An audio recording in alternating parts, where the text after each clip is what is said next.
Halo, Assalamualaikum warahmatullahi wabarakatuh. Selamat pagi teman-teman semua. Kembali lagi dalam perkuliahan akuntansi keuangan lanjutan 2. Dan kali ini bersama dengan kelompok 12, di mana kita akan membahas mengenai utang antar perusahaan. Nah, sedikit pengantar. Jadi, utang antar perusahaan ini itu merupakan transaksi utang yang dilakukan antara perusahaan yang saling berafiliasi, tapi juga bisa melibatkan perusahaan yang tidak berafiliasi atau perusahaan non-afiliasi. Nah, kita nanti akan mempelajari bagaimana pengakuan utang tersebut dalam laporan keuangan konsolidasi dan bagaimana jurnal-jurnal yang akan kita buat. So, tetap stay tune dalam video kali ini. Terima kasih. Oke, sebelum lanjut ke materi, izinkanlah kami untuk memperkenalkan diri. Anggota kelompok kami terdiri dari Jaka Prastia, Retno Kiarsi, dan Vivit Mariasari.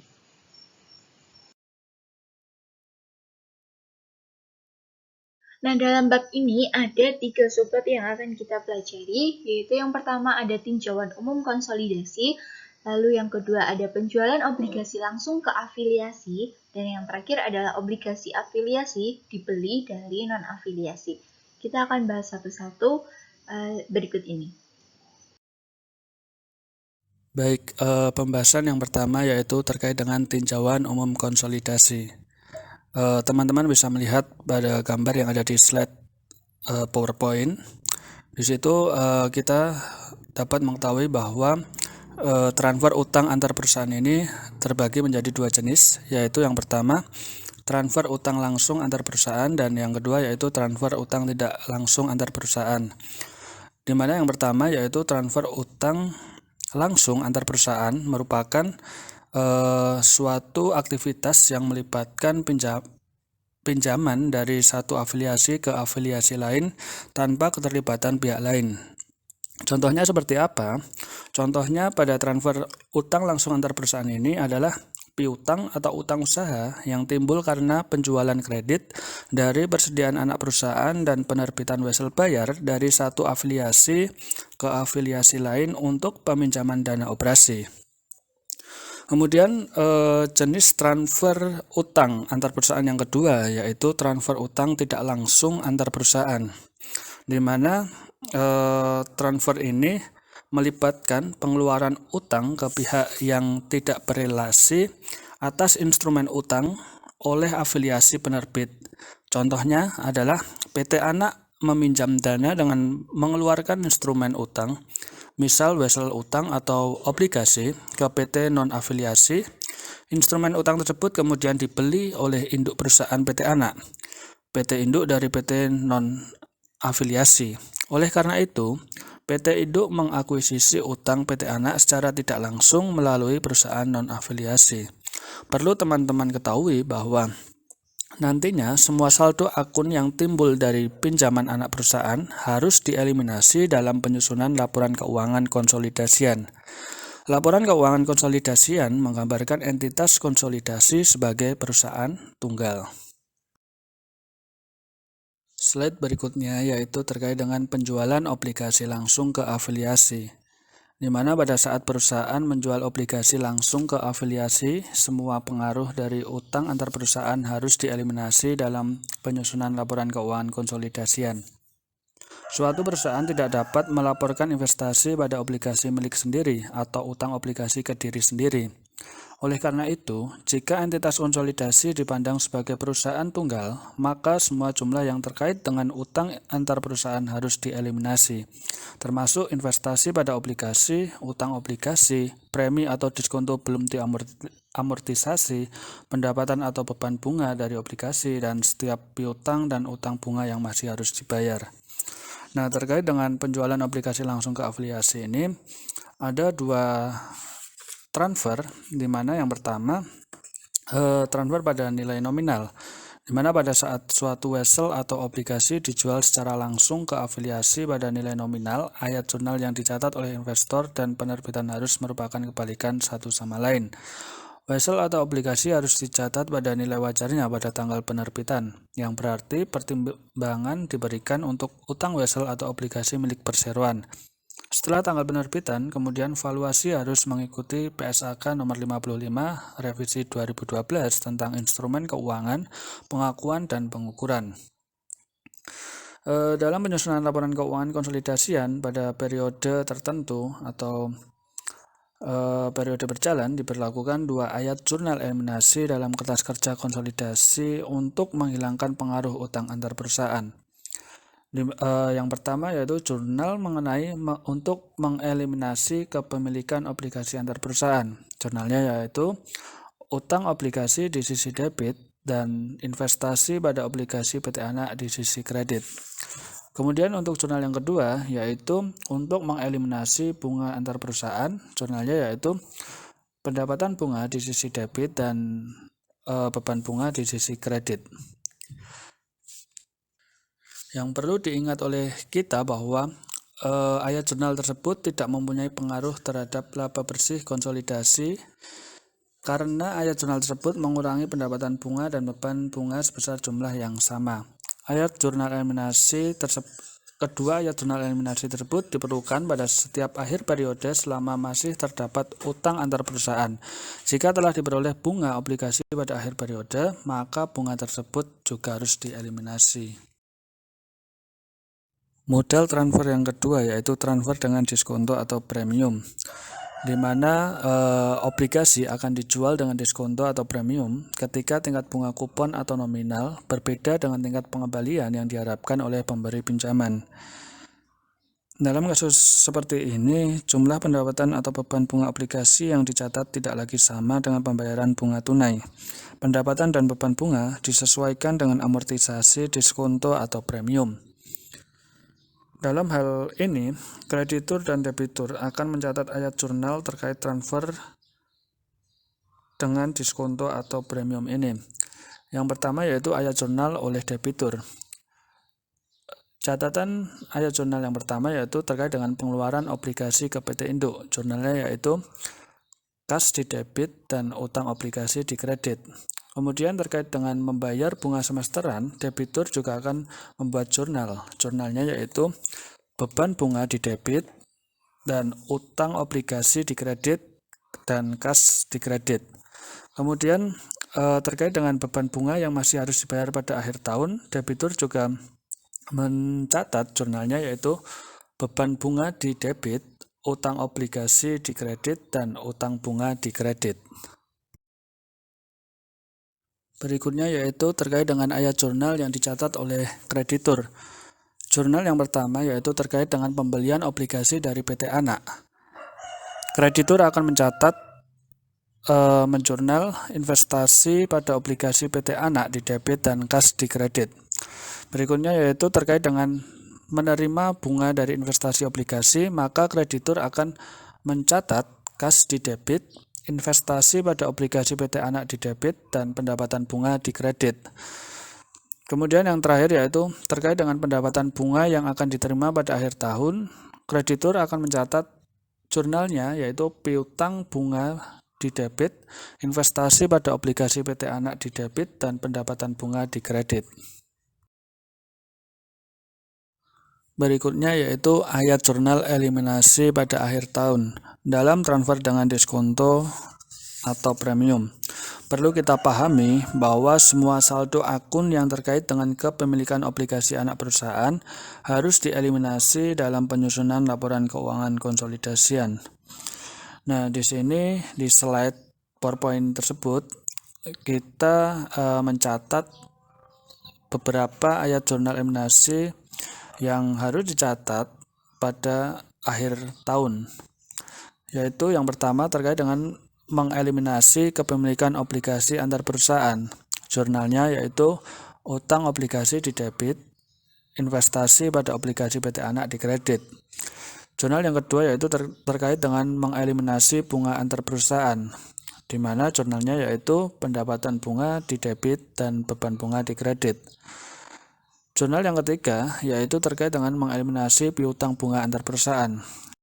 Jurnalnya adalah utang bunga di debit dan piutang bunga di kredit. Kita lanjutkan pembahasan selanjutnya mengenai obligasi afiliasi dibeli dari non-afiliasi. Nah, situasi yang akan lebih kompleks itu terjadi apabila obligasi yang dibeli dari pihak yang tidak berrelasi di kemudian waktu dibeli oleh afiliasi penerbit. Nah, dari sudut pandang entitas konsolidasi, akuisisi obligasi afiliasi melunasi obligasi pada saat obligasi tersebut dibeli. Obligasi tersebut tidak lagi dimiliki oleh pihak di luar entitas konsolidasi pada saat obligasi tersebut dibeli oleh perusahaan lain dalam entitas konsolidasi dan harus diperlakukan sebagai pembelian kembali oleh debitur. Nah, akuisisi obligasi oleh afiliasi oleh perusahaan lain dalam entitas konsolidasi disebut pelunasan konstruktif. Walaupun obligasi tersebut tidak betul-betul dilunasi, obligasi tersebut diperlakukan seakan-akan obligasi tersebut dilunasi dalam penyusunan laporan keuangan konsolidasian. Nah, pada saat terjadinya pelunasan, laporan laba rugi konsolidasi untuk periode tersebut melaporkan keuntungan atau kerugian pelunasan obligasi berdasarkan pada selisih antara nilai tercatat obligasi pada pembukuan debitur dan harga beli yang dibayarkan oleh afiliasi untuk mengakuisisi obligasi.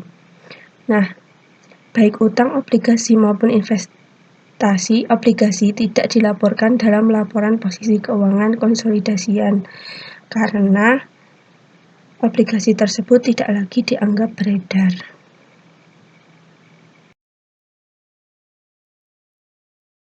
Selanjutnya, pembelian pada nilai buku. Jika perusahaan itu membeli utang afiliasi pada nilai buku dari pihak yang tidak berelasi di harga saham dengan liabilitas yang dilaporkan oleh debitur, ayat jurnal eliminasi yang diperlukan dalam penyusunan laporan keuangan konsolidasian itu sama dengan yang digunakan dalam eliminasi transfer utang langsung, di mana dalam kasus ini total utang obligasi dan premi atau diskonto terkait yang dilaporkan oleh debitur sama dengan saldo akun investasi yang dilaporkan oleh pemegang obligasi. Dan pendapatan bunga yang dilaporkan oleh pemegang obligasi setiap periode sama dengan beban bunga yang dilaporkan oleh debitur. Nah, semua jumlah tersebut harus dieliminasi untuk menghindari saldo akun yang salah dalam laporan keuangan konsolidasian. Oke, selanjutnya ada pembelian dengan harga yang lebih rendah dari nilai buku. Nah, pergerakan terus-menerus dalam tingkat bunga dan volatilitas dalam faktor lain yang mempengaruhi pasar sekuritas itu membuat obligasi perusahaan jarang terjual dengan harga yang sama dengan nilai buku. Kemudian pada saat harga yang dibayarkan untuk mengakuisisi obligasi afiliasi berbeda dengan liabilitas yang dilaporkan oleh debitur, keuntungan dan kerugian dilaporkan dalam laporan laba rugi konsolidasian pada periode terjadinya pelunasan konstruktif. Nah, pendapatan dan beban bunga obligasi yang dilaporkan oleh kedua afiliasi setelah pembelian obligasi harus dieliminasi dalam penyusunan laporan keuangan konsolidasian. Nah, pendapatan bunga yang dilaporkan oleh afiliasi yang berinvestasi dan beban bunga yang dilaporkan oleh debitur dalam kasus ini itu tidak sama dengan perbedaan nilai tercatat obligasi dalam pembukuan kedua perusahaan. Perbedaan tersebut dari nilai tercatat obligasi tercermin dalam jumlah yang lebih besar dari penyesuaian nilai wajar dan kemudian menyebabkan perbedaan dalam jumlah pendapatan dan beban bunga. Oke, di sini ada contohnya. Asumsikan bahwa PT Induk membeli 80% dari saham biasa PT Anak pada tanggal 31 Desember 2010 pada nilai bukunya sebesar 240 juta rupiah. Selain itu, terdapat kondisi sebagai berikut. Poin pertama, pada tanggal 1 Januari 2011, PT Anak menerbitkan utang obligasi dengan nilai nominal 100 juta rupiah. Umurnya 10 tahun, 12 tahun. Obligasi tersebut dikeluarkan dengan harga 102 juta rupiah. PT non-afiliasi membeli obligasi tersebut dari PT Anak. Kemudian di poin kedua, obligasi tersebut membayar bunga setiap tanggal 30 Juni dan 31 Desember. Poin ketiga, PT Induk dan PT Anak menyesuaikan nilai tercatat obligasi dari mengamortisasi diskonto dan premi obligasi menggunakan metode garis lurus. Poin keempat, pada tanggal 31 Desember 2011, PT Induk membeli obligasi tersebut dari perusahaan non-afiliasi seharga 91 juta rupiah. Kemudian, poin kelima, PT Anak melaporkan laba bersih sebesar 50 juta untuk tahun 2011 dan 75 juta untuk tahun 2012. PT Anak mengumumkan dividen sebesar 30 juta di tahun 2011 dan 40 juta di tahun 2012. Kemudian di poin ke-6, PT Induk memperoleh 140 juta rupiah di tahun 2011 dan 160 juta rupiah di tahun 2012 dari operasi terpisahnya. Kemudian PT Induk itu mengumumkan dividen sebesar 60 juta rupiah baik di tahun 2011 maupun di tahun 2012. Adapun transaksi obligasi dari PT Anak dan PT Induk tampak seperti pada skema atau gambar di bawah tersebut pada PPT. Oke, selanjutnya membuat jurnal liabilitas obligasi tahun 2011. Di tanggal 1 Januari 2011, kita mencatat penjualan obligasi ke PT non-afiliasi dengan kas di debit sebesar 102 juta rupiah dan utang obligasi di kredit sebesar 102 juta rupiah. Kemudian pada tanggal 30 Juni 2011, kita mencatat pembayaran bunga tengah tahunan, di mana beban bunga di debit sebesar 5.900.000 diperoleh dari 6 juta dikurangi 100.000. Kemudian utang obligasi di debit sebesar 100.000 diperoleh dari premi sebesar 2 juta dibagi 20 periode bunga, dan kas di kredit sebesar 6 juta diperoleh dari 100 juta rupiah dikali 0,12 dikali 6/12. Kemudian pada tanggal 31 Desember 2011 kita juga mencatat bunga tengah tahunan, pembayaran bunga tengah tahunan. Ini sama ya dengan di tanggal 30 Juni 2011. Kemudian kita menemukan ada total beban bunga tahunan 2011 sebesar 11.800.000. Itu berasal dari 5.900 dikali 2 karena kita bayarnya di bulan 30 Juni dan 31 Desember. Kemudian nilai buku obligasi pada tanggal 31 Desember 2011 sebagai berikut. Nilai buku obligasi pada saat diterbitkan sebesar 102 juta rupiah dikurangi dengan penyesuaian nilai tercatat 2011 sebesar 200.000. Diperoleh nilai buku obligasi 31 Desember 2011 sebesar 101.800.000. Oke, selanjutnya kita bahas mengenai jurnal investasi obligasi 2011. PT Induk mencatat pembelian obligasi PT Anak dari PT non-afiliasi dengan jurnal pada tanggal 31 Desember 2011 didebet investasi pada obligasi PT Anak sebesar 91 juta dan dikredit kas sebesar 91 juta rupiah. Kemudian ada perhitungan keuntungan pelunasan konstruktif obligasi, di mana dari sudut pandang konsolidasi pembelian obligasi PT Anak oleh PT Induk itu dianggap merupakan pelunasan obligasi oleh entitas konsolidasi. Oleh karena itu, dalam penyusunan laporan keuangan konsolidasian harus diakui keuntungan atau kerugian sebesar perbedaan antara nilai buku obligasi pada tanggal pembelian kembali dan jumlah yang dibayarkan oleh entitas konsolidasi dalam mengakuisisi kembali obligasi tersebut. Keuntungan ini dimasukkan dalam laporan laba rugi konsolidasian sebagai keuntungan dari pelunasan obligasi. Bisa dilihat di mana nilai buku obligasi pada tanggal 31 Desember 2011 sebesar Rp101.800.000, kemudian dikurangi dengan harga yang dibayarkan oleh PT Induk untuk membeli obligasi tersebut sebesar Rp91 juta, dan ketemu keuntungan dari pelunasan konstruktif obligasi tersebut sebesar Rp10.800.000.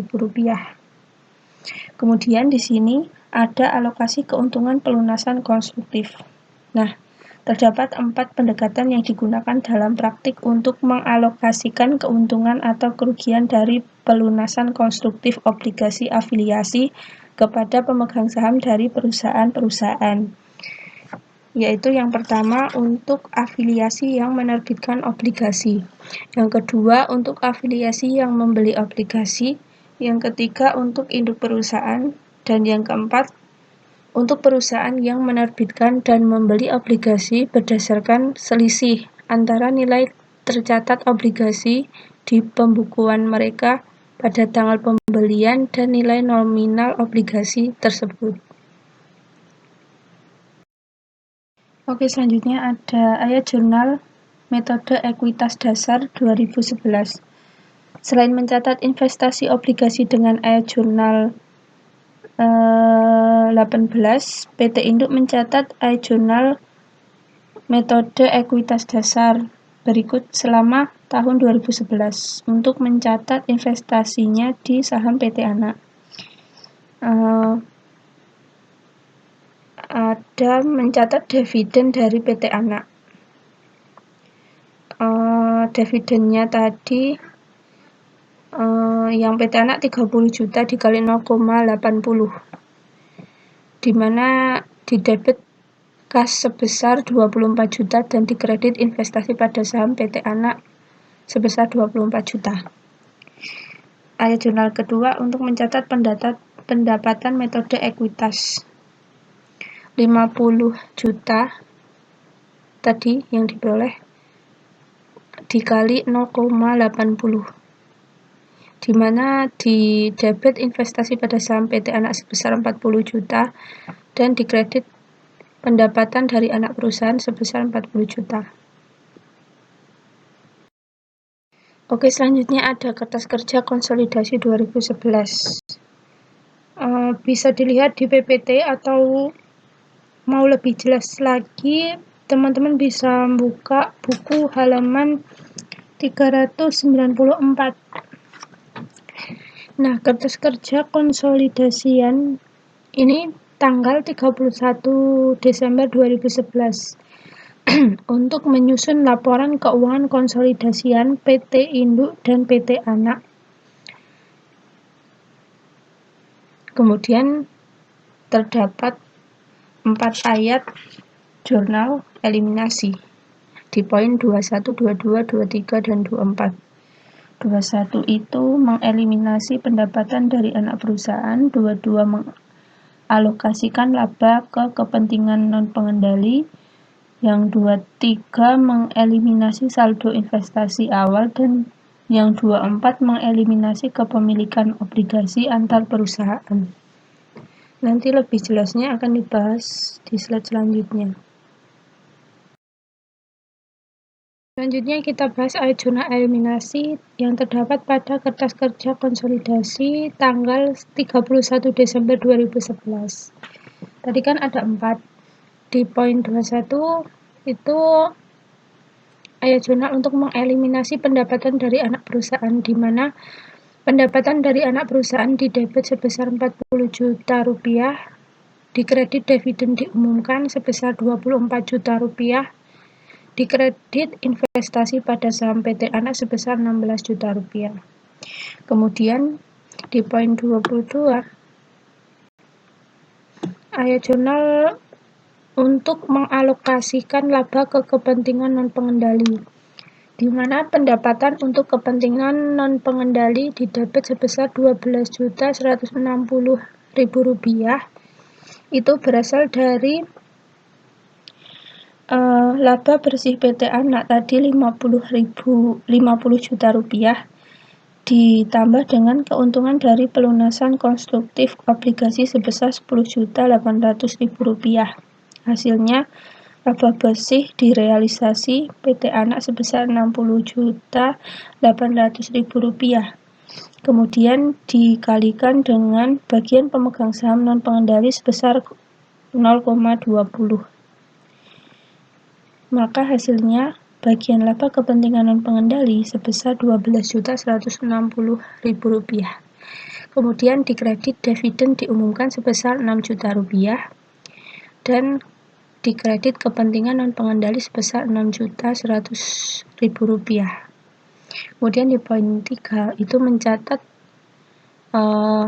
ayat jurnal untuk mengeliminasi saldo investasi awal, di mana saham biasa PT Anak didebit sebesar 200 juta rupiah. Saldo laba 1 Januari didebit sebesar 100 juta rupiah. Dan dikredit investasi pada saham PT Anak sebesar 240 juta rupiah. Kemudian dikredit juga kepentingan non pengendali sebesar 60 juta rupiah. Kemudian di poin ke-24 itu mencatat ayat jurnal eliminasi kepemilikan obligasi antar perusahaan, di mana didebit utang obligasi sebesar 100 juta rupiah, dikredit investasi pada obligasi PT Anak sebesar 91 juta rupiah, dan dikredit keuntungan atas pelunasan obligasi sebesar 10.800.000 rupiah. Oke. Teman-teman, di sini ada tabel ya yang menunjukkan pos-pos dari kertas kerja konsolidasi tadi. Atau lebih jelasnya teman-teman bisa buka di halaman 395 di buku. Langsung saja. Pos pertama itu ada utang obligasi PT Induk sebesar 0, PT Anak sebesar 101.800.000 rupiah, total belum disesuaikan 101.800.000 rupiah, jumlah konsolidasinya 0. Kemudian pos kedua itu investasi pada obligasi. Nah, PT Induk sebesar 91 juta rupiah, PT Anaknya 0, dan total belum disesuaikan 91 juta rupiah. Jumlah konsolidasinya 0. Kemudian untuk beban bunga PT Induk sebesar 0, PT Anak sebesar 11.800.000 rupiah.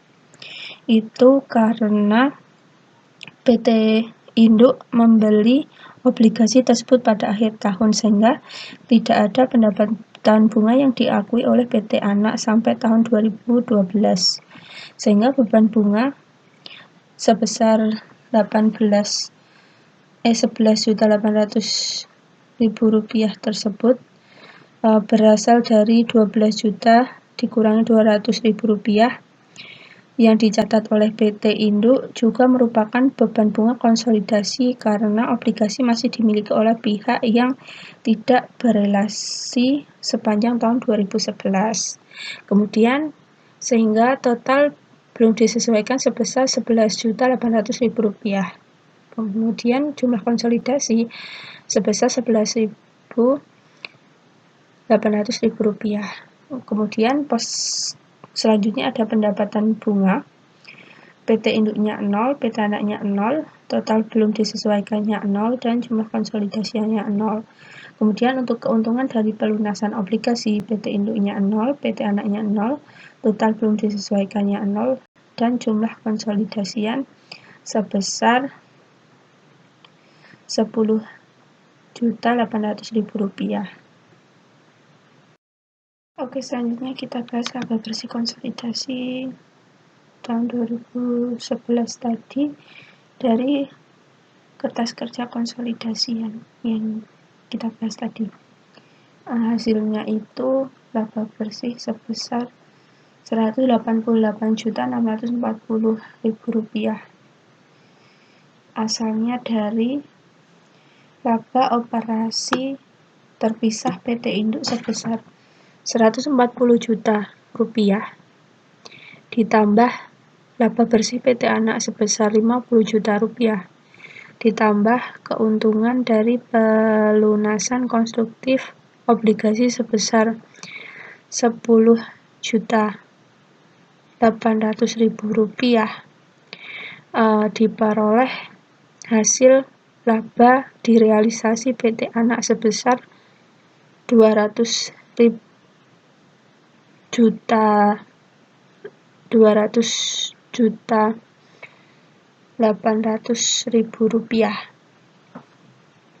Kemudian Rp200.800.000 tersebut dikurangi dengan laba untuk kepentingan non pengendali sebesar Rp12.160.000. Maka laba bersih konsolidasi untuk tahun 2011 sebesar Rp188.640.000. Nah, laba bersih konsolidasi ini lebih besar sebesar Rp8.640.000 dari Rp10.800.000 dikali 0,80 dibandingkan jika PT Induk itu tidak membeli obligasi. Selanjutnya ada kepentingan non pengendali 31 Desember 2011. Ini termasuk bagian proporsional atas nilai buku PT Anak yang dilaporkan dan keuntungan pelunasan konstruktif obligasi. Saldo kepentingan non pengendali tanggal 31 Desember dihitung seperti di bawah ini, di mana nilai buku PT Anak 31 Desember 2011 ada saham biasa sebesar Rp200 juta ditambah saldo laba sebesar Rp120 juta. Totalnya nilai buku yang dilaporkan sebesar Rp320 juta. Kemudian ditambah dengan keuntungan dari pelunasan konstruktif obligasi sebesar Rp10.800.000. Diperoleh nilai buku direalisasi PT Anak sebesar Rp330.800.000. Selanjutnya dikalikan dengan bagian pemegang saham non pengendali sebesar 0,20. Hasilnya kepentingan non pengendali 31 Desember 2011 sebesar Rp66.160.000. Oke, selanjutnya kita bahas mengenai jurnal liabilitas obligasi 2012, di mana PT Anak mencatat bunga atas obligasi selama tahun 2012 dengan jurnal metode ekuitas dasar. Sehingga pada tanggal 30 Juni 2012 didebit beban bunga sebesar Rp5.900.000 diperoleh dari 6 juta dikurangi 100.000. Kemudian didebit juga utang obligasi sebesar 100.000, di mana diperoleh dari premi 2 juta dibagi 20 periode bunga. Kemudian dikredit kas sebesar 6 juta. Diperoleh dari 100 juta dikali 0,12 dikali 6 per 12. Untuk membayar bunga tengah tahunan. Kemudian di tanggal 31 Desember 2012 itu sama dengan tanggal 30 Juni 2012, di mana didebet beban bunga sebesar Rp5.900.000, juga didebet utang obligasi sebesar Rp100.000, kemudian dikredit kas sebesar 6 juta untuk mencatat bunga tengah tahunan. Kita bahas mengenai ayat jurnal investasi obligasi tahun 2012, di mana PT Induk itu mencatat investasi pada obligasi PT Anak dengan cara yang sama dengan pencatatan obligasi non-afiliasi. Harga beli sebesar 91 juta yang dibayarkan oleh PT Induk mencerminkan diskonto sebesar 9 juta. Diperoleh dari 100 juta dikurangi 91 juta rupiah dari nilai nominal obligasi. Kemudian diskonto ini diamortisasi selama sisa umur obligasi 9 tahun, yaitu sebesar 1 juta per tahun, di mana 9 juta dibagi 9 tahun, atau sebesar 500.000 per periode pembayaran bunga 6 bulan. Kemudian ayat jurnal PT Induk untuk mencatat pendapatan bunga selama tahun 2012, yaitu untuk tanggal 30 Januari 2012. Didebet kas sebesar 6 juta, didebet investasi pada obligasi PT Anak sebesar 500.000, dikredit pendapatan bunga sebesar 6.500.000 untuk mencatat penerimaan bunga obligasi. Kemudian di tanggal 31 Desember 2012, ayat jurnalnya, kas didebet sebesar 6 juta, investasi pada obligasi PT Anak didebet 500.000. Kemudian dikredit pendapatan bunga sebesar 6.500.000 untuk mencatat penerimaan bunga obligasi. Sehingga PT Induk memperoleh pendapatan bunga sebesar 13 juta selain laba operasi terpisahnya sebesar 160 juta di tahun 2012. Materi yang selanjutnya yaitu mengenai pengakuan kemudian dari keuntungan pelunasan konstruktif obligasi. Pada tahun pelunasan konstruktif obligasi, yaitu tahun 2001, seluruh keuntungan sebesar 10.800.000 dari pelunasan diakui dalam laporan rugi konsolidasian, tetapi tidak diakui dalam pembukuan PT Induk atau PT Anak. Nah, total keuntungan dari pelunasan konstruktif obligasi ini dapat diperoleh juga dengan atau sama juga dengan penjumlahan diskonto dari investasi obligasi PT Induk dan premi dari utang obligasi PT Induk pada saat PT Anak, maksudnya pada saat pelunasan konstruktif. Nah, diskonto dari obligasi PT Induk ini diperoleh dari selisih antara nilai buku obligasi pada saat diterbitkan dengan harga beli yang ditawarkan oleh PT Induk saat membeli obligasi tersebut dari perusahaan non-afiliasi. Jadi diperoleh nilai nominalnya 100 juta dan perusahaan Induk membeli obligasi dari perusahaan non-afiliasi sebesar 91 juta. Nah, kemudian diperoleh diskonto sebesar 9 juta. Kemudian untuk premi dari liabilitas obligasi PT Anak itu diperoleh dari selisih antara harga jual atau ya harga beli yang ditawarkan oleh PT perusahaan non-afiliasi kepada PT Anak. Jadi harga pembelian obligasi pertama kali yaitu 102 juta. Kemudian dikurangi dengan nilai buku obligasi pada tanggal 31 Desember 2001 sebesar 101.800.000 yang diperoleh premi sebesar 1.800.000. Kemudian diskonto dan premi ini dijumlahkan menjadi 10.800.000 dan ini menjadi total keuntungan dari pelunasan konstruktif obligasi. Nah, pada setiap tahun setelah tahun 2000X1, PT Induk dan PT Anak mengakui sebagian dari keuntungan konstruktif seiring dengan amortisasi diskonto dari investasi obligasi dan premi dari utang obligasi. Dapat diketahui cara menghitung amortisasi diskonto dan amortisasi premi seperti ini. Jadi untuk amortisasi diskonto investasi obligasi PT Induk itu diperoleh dari 9 juta dibagi dengan 9 tahun. 9 juta ini dari diskontonya ya, diperoleh 1 juta. Kemudian amortisasi premi utang obligasi PT Anak ini diperoleh dari 1.800.000 sebesar preminya dibagi dengan 9 tahun.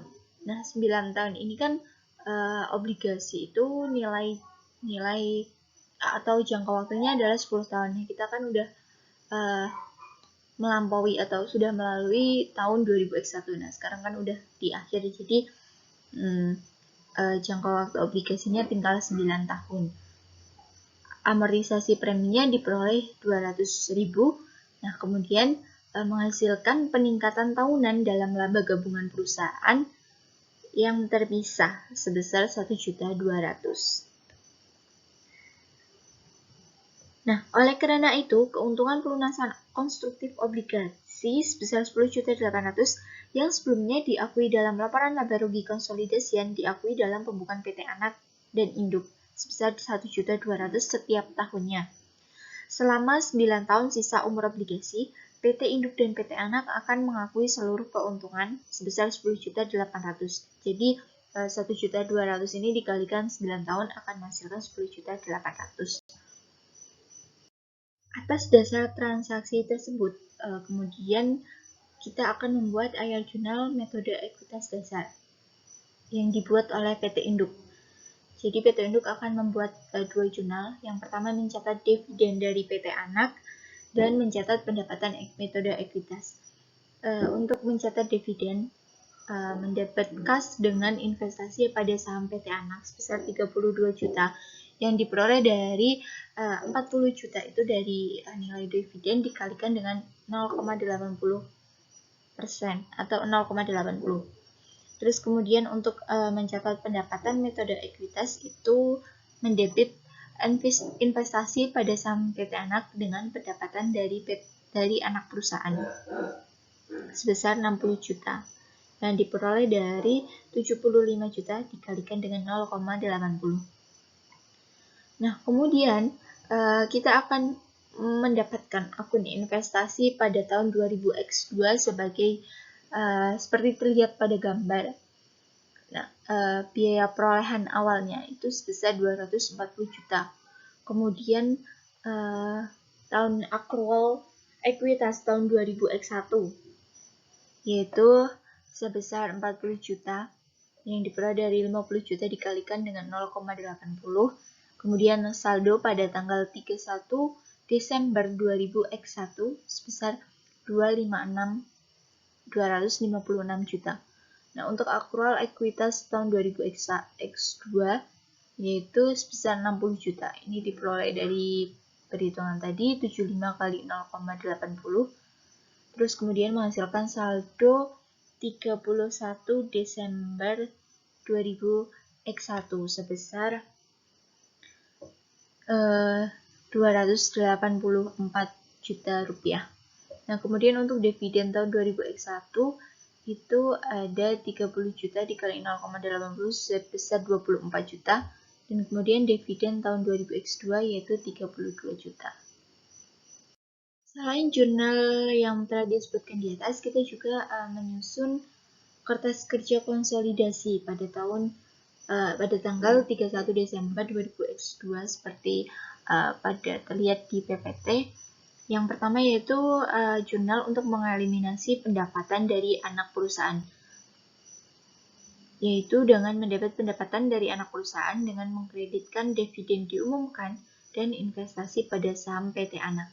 Kemudian yang kedua, jurnal mengalokasikan laba ke kepentingan non-pengendali dengan mendebit pendapatan untuk kepentingan non-pengendali dan mengkredit dividen diumumkan dan juga kepentingan non-pengendali sebesar nilai yang tertera.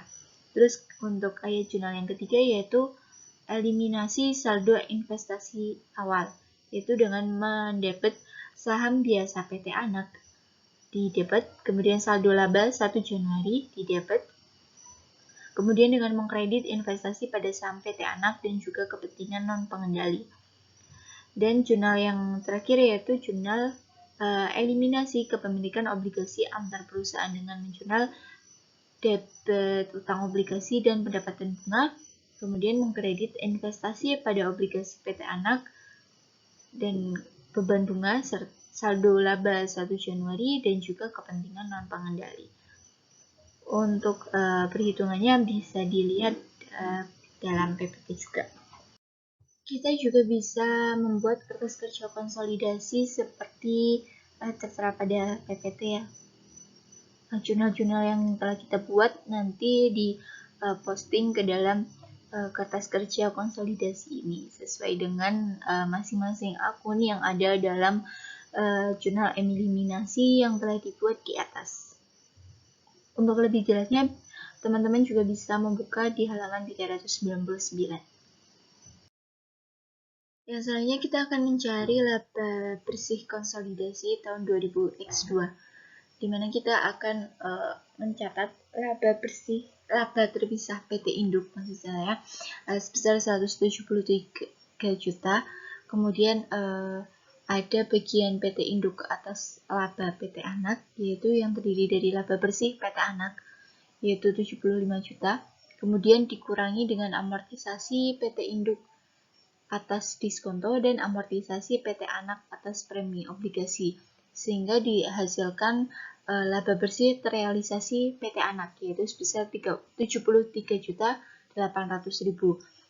Nah, kemudian kita tambahkan dari laba terpisah PT Induk dengan laba bersih terrealisasi PT Anak dan menghasilkan laba bersih konsolidasi 2000X2, yaitu sebesar 246.800.000. Nah, kemudian ini masih dikurangi lagi dengan laba untuk kepentingan non-pengendali, karena kita harus membagi labanya dengan untuk kepentingan non-pengendali sebesar 14.760.000 rupiah. Kemudian dihasilkan laba bersih konsolidasi tahun 2000X2 sebesar 232.040.000 rupiah.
Nah, yang selanjutnya kita akan mencari jumlah kepentingan non-pengendali tahun 2000X2.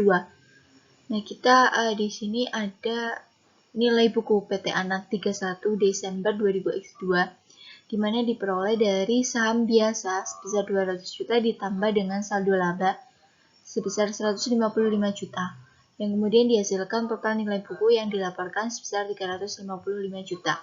Nah, terus kemudian tadi kan ada keuntungan pelunasan konstruktif obligasi sebesar 10.800.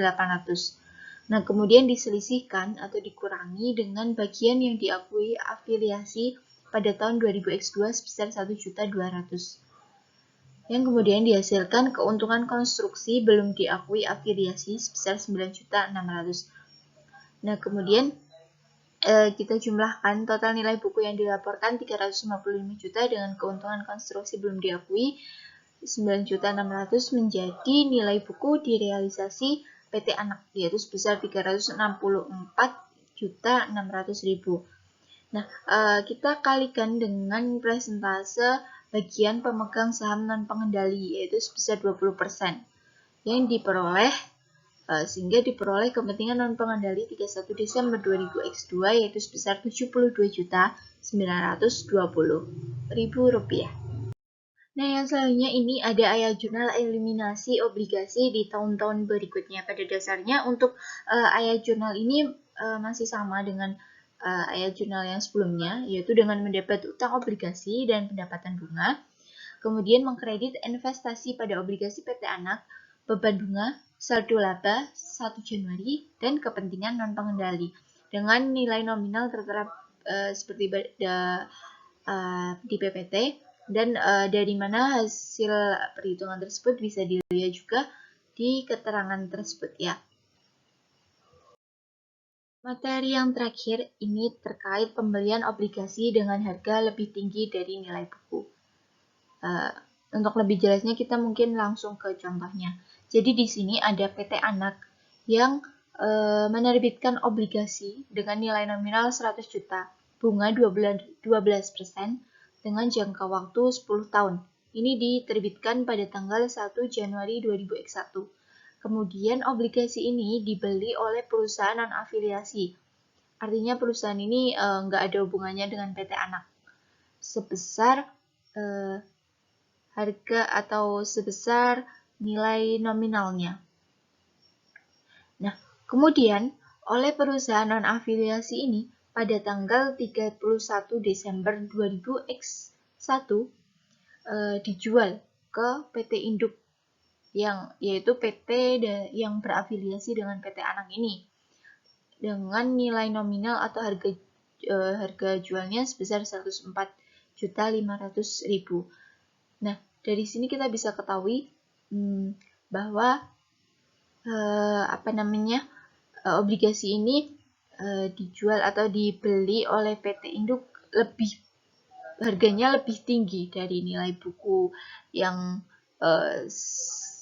tertulis di nilai nominal obligasi ya, sebesar 4.500.000. Nah, kemudian atas dasar transaksi pembelian atau pembelian obligasi oleh perusahaan non-afiliasi dari perusahaan PT Anak, ini PT Anak mencatat beban bunga sebesar 12 juta, yaitu diperoleh dari 100 juta dikalikan dengan bunganya, yaitu 12%.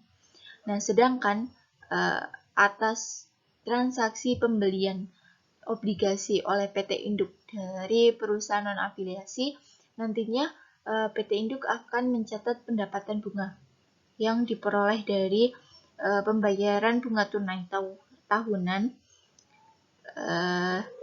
dikurangi dengan amortisasi premi investasi obligasi.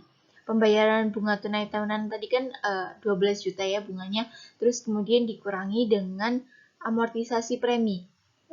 Preminya kan sebesar 4.500.000 dari selisih antara 100 juta dengan 104.500.000. Nah, kemudian 4.500.000 ini dibagi dengan 9 tahun, yaitu sisa jangka waktu obligasi tersebut. Kemudian diperoleh 11.500.000 untuk pendapatan bunga yang dicatat oleh PT Induk atau yang diakui.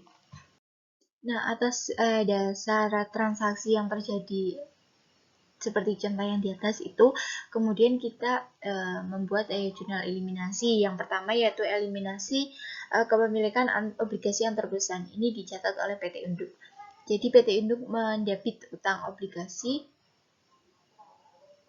kemudian kerugian dari pelunasan obligasi, utang obligasi sebesar 100 juta, kemudian kerugian dari pelunasan sebesar 4.500.000, dan kemudian mengkredit investasi pada obligasi PT Anak sebesar 104.500.000. Untuk jurnal yang kedua yaitu jurnal eliminasi untuk kertas kerja konsolidasi pada tahun 2000X2, yaitu dengan mendapat utang obligasi sebesar 100 juta, pendapatan bunga sebesar 11.500.000, saldo laba 1 Januari 2000X2 sebesar 3.600.000, dan kepentingan non-pengendali sebesar 900.000.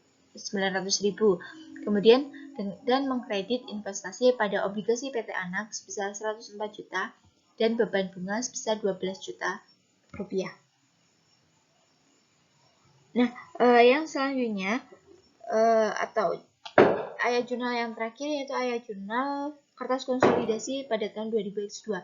Ini jurnalnya sama dengan jurnal yang di atasnya, hanya berbeda dengan nominalnya saja, seperti ini.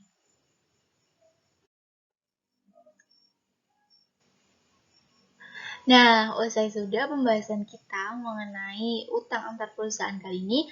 Semoga materi yang udah kita sampaikan bisa sedikit dipahami oleh teman-teman semua. Terima kasih atas perhatiannya. Kami mohon maaf apabila ada salah tutur kata dan penyampaian yang kurang maksimal.